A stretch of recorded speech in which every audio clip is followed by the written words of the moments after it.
ইরাকের উপর হামলা করা হলো এবং সেখানে রাতারাতি হাজার হাজার মানুষকে হত্যা করে ইরাককে পর্যদস্ত করে দেওয়া হলো। আসসালামু আলাইকুম ওয়া রাহমাতুল্লাহি ওয়া বারাকাতুহু। কোন প্রেক্ষাপটে আমরা এখানে এসেছি আপনাদের কাছে তা অত্যন্ত পরিষ্কার। সারা বিশ্বের 200 কোটি মুসলমানের অন্তরে আজকে রক্তক্ষরণ হচ্ছে। পৃথিবীর মানচিত্রে একটি রাষ্ট্র সাম্রাজ্যবাদ এবং পরাশক্তির বিরুদ্ধে মাথা তুলে ইসলামের সমান আদর্শ প্রচারের মহান ব্রত নিয়ে দাঁড়িয়েছিল। সেই রাষ্ট্রটির নাম হচ্ছে ইরান। 1979 সালে ইরান বিপ্লবের পর ইরানকে পৃথিবীর মানচিত্র থেকে মিটিয়ে দেওয়ার জন্য বহুবার ইরানের উপর হামলা করা হয়েছে। আপনারা জানেন 1979 সালের বিপ্লবের মাধ্যমে ইরানের যখন সরকার গঠন করা হলো, এই নবগঠিত সরকারের নবনির্বাচিত পার্লামেন্টে বোমা হামলা চালিয়ে প্রায় সকল সংসদ সদস্যদেরকে অত্যন্ত নির্মমভাবে হত্যা করা হয়েছিল। উদ্দেশ্য ছিল ইরান যেন পৃথিবীর বুকে মাথা তুলে দাঁড়াতে না পারে।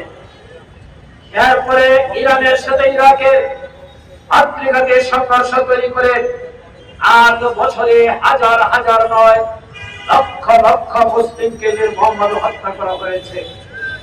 এরপর আমরা দেখেছি বিশ্ব মানচিত্রে 2003 সালে পৃথিবীর আরেকটি শক্তিশালী মুসলিম রাষ্ট্র ইরাকের উপর হামলা করা হলো এবং সেখানে রাতারাতি হাজার হাজার মানুষকে হত্যা করে ইরাককে পর্যদস্ত করে দেওয়া হলো।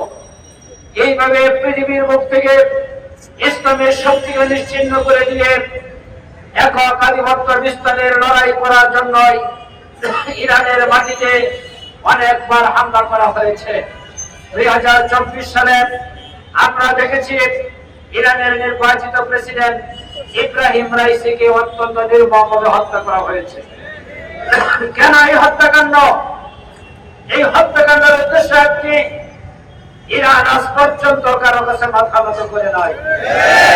ইরান বলেছিল প্রয়োজনে ঘাস খেয়ে জীবন যাপন করবো, কিন্তু অন্যের কাছে মাথা নত করবো না। সেই ইরানকে আজকে নিশ্চিহ্ন করে দেওয়ার জন্য যে পরিকল্পনা গ্রহণ করা হয়েছে, বাংলাদেশ জামাত ইসলামী তার তীব্র নিন্দা এবং প্রতিবাদ জানাচ্ছে।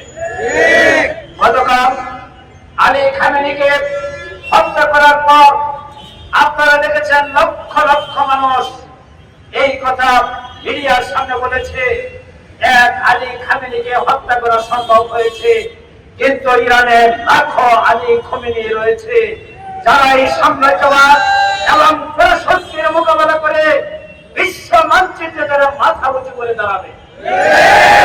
বন্ধুরা আমার, আজকে আমরা বলতে চাই বিশ্বের 90 ভাগ মুসলিম অধ্যুষিত দেশ হল বাংলাদেশ। 18 কোটি মুসলমানের দেশ বাংলাদেশ। পার্লামেন্ট নির্বাচনের মাধ্যমে সরকার এবং বিরোধী দল গঠিত হয়েছে।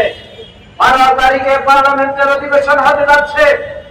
একটি মুসলিম রাষ্ট্র হিসাবে ইরানের এই আলী খামেনিকে হত্যা সহ ইরানের উপর হামলার ব্যাপারে বাংলাদেশের সরকারের পক্ষ থেকে এই পার্লামেন্টে নিন্দা প্রস্তাব গ্রহণ করার জন্য আহ্বান জানাচ্ছি।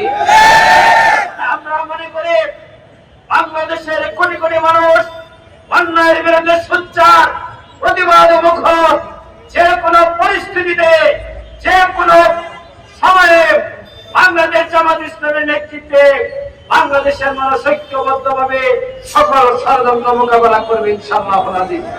আগামী দিনে সেই ষড়যন্ত্র মোকাবেলা করার জন্য ঐক্যবদ্ধভাবে আহ্বান জানিয়ে আমি আমার বক্তব্য শেষ করছি।